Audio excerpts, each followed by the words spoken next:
I was actually getting ready to pretty much hang it up for the night because it is kind of late, but I could not talk about this right here. And shout out to Ashton Lewis for tagging me in the post. So they have been running with this narrative that Jeffrey Epstein committed suicide. Well, remember I about how they said they were awaiting more information from the autopsy office or the autopsy report, and I said that's a far cry from a suicide. Well, it looks like my suspicions and everyone else about him was correct. And to everybody who keeps saying that this man is not dead and he's on an island somewhere, he got plastic surgery done, you can just stop it. There's no way they was going to allow someone like him to be alive. If you don't believe me, go and look at Professor Black's most recent video talking about power taking out power. He does a nice piece about this whole situation, and he goes way into much more deeper detail than I could. Stop kidding yourselves. The man is no longer here. Some of y'all sound just as bad as those who claim Tupac is still alive, or Elvis, or that Sasquatch is still out there, or Bigfoot. Now, on to this. According to this update coming from rawstory.com, it says that Jeffrey Epstein's neck was broken in multiple places.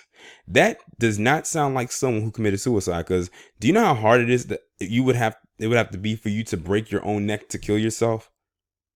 Now, I'm going to go ahead and read this article, and it's going to go into more detail. An updated autopsy of Jeffrey Epstein revealed that he had broken bones in his neck, according to the New York Medical Examiner. According to the Washington Post, the bone broken was the hyoid bone, which is indicative of a possible homicide.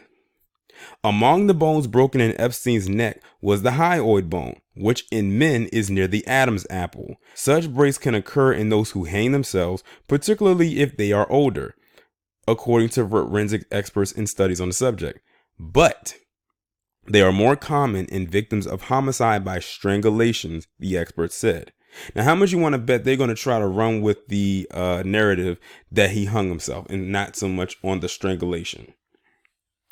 The office of New York City's chief medical examiner, Barbara Sampson, completed an autopsy of Epstein's body Sunday, but Sampson listed the cause of his death as pending.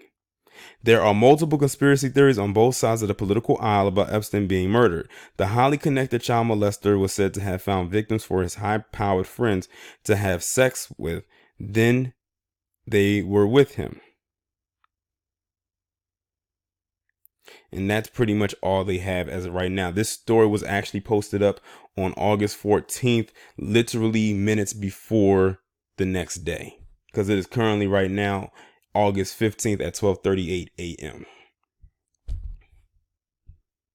So, listen, there was no, when I found out that this man had died and they immediately went to suicide, I'm like, how long has mainstream media done something like that or put out there that someone committed suicide? And when you find out all the stuff that was surrounded around them and stuff was starting to come out, that they say that suicide is the quickest run to. They do that because then it'll be a quick open and shut case. That's why they do it. And they wouldn't have to investigate any further. It's a cop out, basically. It's the easy way out. But now that this stuff is coming up and coming out, it now leads to more questions. Who was there? Because there was stuff that came out, and I think Lisa talked about it on her channel. One of the things that raised a red flag for me that I didn't get a chance to talk about, but I'll mention it now, is that Jeffrey Epstein did have a cellmate. But they said literally days, like the day before he was found dead, his cellmate was mysteriously moved to another cell far away from Epstein. Now, why would they move them? There was no altercation between the two of them to the point where they had to be separated. They just up and moved them. I forgot what they said. It was something, the security cameras all of a sudden malfunctioned and didn't work around that time. And then there was something that said that went out on 4chan the day before that Jeffrey Epstein was dead a couple of hours before he actually was found dead. So there's a lot of stuff going on with that. And I think it had something about the security guards as well. I forgot what they said about that, but the three I just mentioned definitely what did happen. The one about the cellmate being moved, the one about the security cameras being so-called malfunction, and the thing on 4chan. Like I said, this rabbit hole goes deep with this one. It really does. Like, they really wanted to make sure that they took this man out and wanted to make it look like it was a suicide, not an accident. But with this right here, they're going to still run with the suicide narrative. Trust me. They're going to run that until this story is completely faded into obscurity.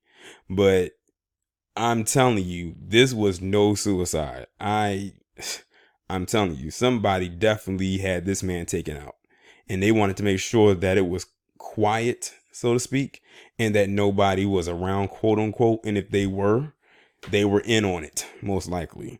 But it's interesting to know of the stuff that is still coming out involving Epstein, or more so the people that are around him or were associated with him.